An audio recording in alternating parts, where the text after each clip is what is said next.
Aduh, oh, itu pieknya kok lari-lari, kenapa itu? Oh, ini pieknya itu kelaparan dia itu. Nah, ini lah.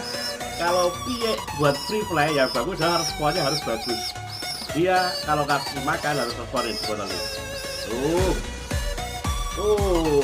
Langsung dia serbu makanannya tuh.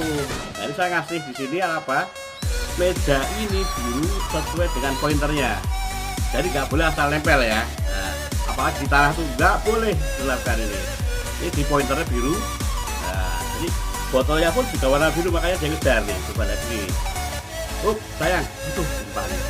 Nih, ngejar lagi. Ayo sini.